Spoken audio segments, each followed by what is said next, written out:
Welcome to the Truth. So today we are diving deep into the world of black gold, which is petroleum.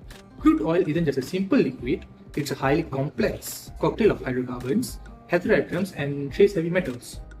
To help us unmask these components, I am joined today by an elite panel of experts. First, we have guest WONG, our senior petroleum geochemist who specializes in hydrocarbon mapping. Okay, thank you to our fellow hosts, and it's a pleasure for me to be here. So when processing crude oil from local Malaysian field like Tatus or AMIRUL, or like handling heavy international crudes, knowing the exact organic makeup determine how we refine it and how much it's worth in the market. So next up is our guest VISHALRAU, our principal refining spectroscopist who tracks down elemental impurities. Thanks, host. My focus is on efficiency and protecting refinery assets. Trace heavy metals like nickel and vanadium are severe catalyst poisons, and even a few parts per million can completely deactivate expensive CO-like catalysts. Okay. And finally, we have our guest VISHNUU, our corrosion and materials integrity engineer. Hello everyone. From my side of the lab, we look at the immediate threats to infrastructure. Unwanted salts and sulfur components cause massive and aggressive corrosion inside the pipelines and distillation columns if it left unchecked. Today, our panel is going to critically evaluate the analytical techniques used to detect these impurities, featuring a real-world case study on heavy crude oil analysis. Let's get straight into the science.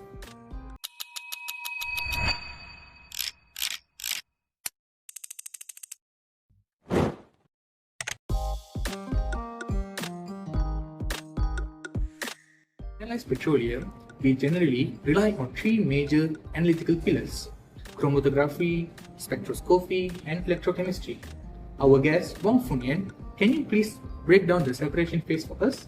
Gladly, because crude oil is predominantly organic. We use gas chromatography and high-performance liquid chromatography to separate this mixture. The core principle relies on differential partitioning between a mobile phase and a stationary phase. In gas chromatography, volatile hydrocarbons are vaporized and carried by an inner gas through a heated column. They separate based on boiling point and polarity before hitting a detector, like a flame ionization detector. But what if the hydrocarbons are too heavy or thermally unstable to vaporize? That's a very good question, and that's where the high-performance liquid chromatography shines. It uses a liquid mobile phase under high pressure to push complex fraction, like asphaltene, through a packed column at room temperature, separating them by chemical affinity. So once we move past the organic framework, we look at the metals using spectroscopy. Techniques like flame atomic absorption (FAAS) and inductively coupled plasma or optical emission spectroscopy (ICP-OES) rely on electronic transitions. In FAAS, ground state atoms in a flame absorb specific wavelengths of light from a hollow cathode lamp, and in ICP-OES, an ultra-hot argon plasma from a temperature of 6,000 kelvins to 10,000 kelvins excite the atoms, and we measure the unique wavelengths of the light emitted as they drop back to the ground state. We have electrochemistry. Techniques like potentiometry measure the potential difference between an indicator and a difference electrode under zero current. This is highly effective for measuring salt content as chlorides or acid numbers in crude oil matrices without needing massive high-energy instruments.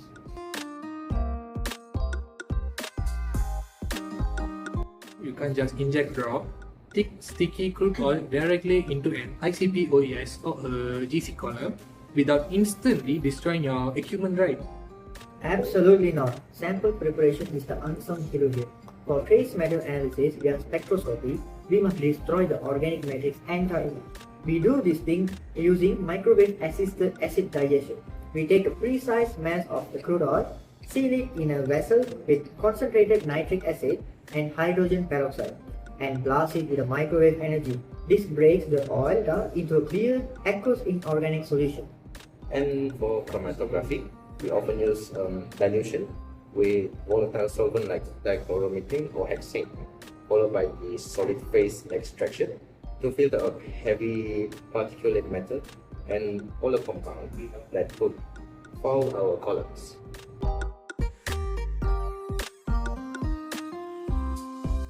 there is a table for the concentration and absorbance, and the table is named as standard calibration data for nickel. So let's look at some real quantitative data. Imagine we are monitoring nickel contamination in a process fuel oil sample using FAS. So we will prepare a series of calibration standards and obtain a linear regression equation of absorbance equals to 0.125 multiplied by the concentration plus 0.001. So our digested oil sample was prepared by taking 2 grams of crude oil, digesting it, and diluting it into a final volume of 100 milliliters. When run through the FAS, this solution gives an absorbance reading of 0.31. Let's calculate the nickel concentration in the original crude oil in parts per million, ppm.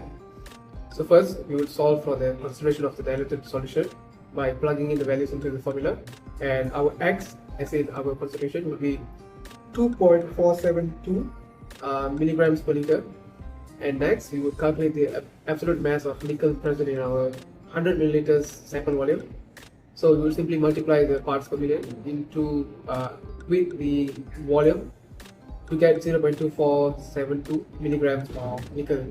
And finally, we determine the concentration in the original 2 gram crude oil sample. 2 grams of crude oil is basically 0.002 kilograms of crude oil. So in order to find the concentration of nickel in the crude oil, we would divide the mass of nickel over the crude oil sample, which gives us a ppm of 123.6. Oh wow, 123.6 ppm of nickel. That is well above the acceptable threshold for refinery catalysts, which usually demand less than 10 ppm. Excellent calculation.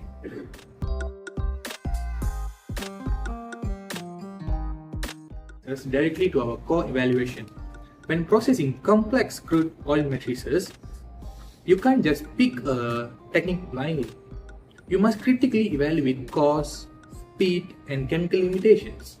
So let's start with the organic backbone using chromatography. So for decades, the gas chromatography has been the absolute king for mapping out volatile fraction like gasoline and diesel. But crude oil is dirty. If we try to push heavy fraction through a gas chromatography, molecule larger than 40 carbons will simply won't vaporize and will clog or degrade the system. Exactly, and that is why HPLC is perfect partner, because HPLC operates at room temperature using liquid solvents under high pressure. It can effortlessly separate those heavy, non-volatile asphaltenes and GC cannot handle. Beautifully put. Now let's talk about the heavy metals like our nickel sample from earlier. So Mr. Vishal, how do our spectroscopic options stack up? In that case, this is where industrial efficiency becomes critical. While GFAS is highly sensitive for low-level single elements, it can only test one metal at a time. If you need to test for nickel, vanadium, and iron, you have to run the sample 3 separate times. That sounds like a massive bottleneck for a fast moving refinery. Yeah, exactly, man. It absolutely is. That's why ICP OES is preferred for high throughout industrial testing, allowing us to screen all those metals simultaneously in under 2 minutes. And if we need extreme parts per billion sensitivity for toxic heavy metals, we would step up to ICP MS. But we can't ignore electrochemistry because refineries face the constant enemy, corrosion. Potentiometry is our frontline defense. It is a brilliant, low-cost, portable technique used daily to measure salt content and chloride and the total acid number of the crude.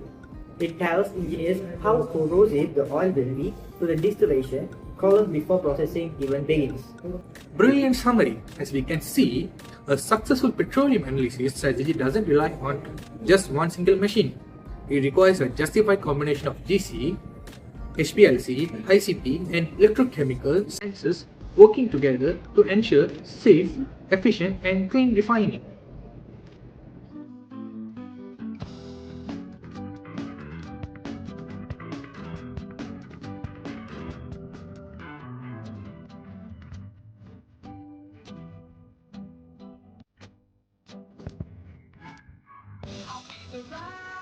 Roundabout, the words will make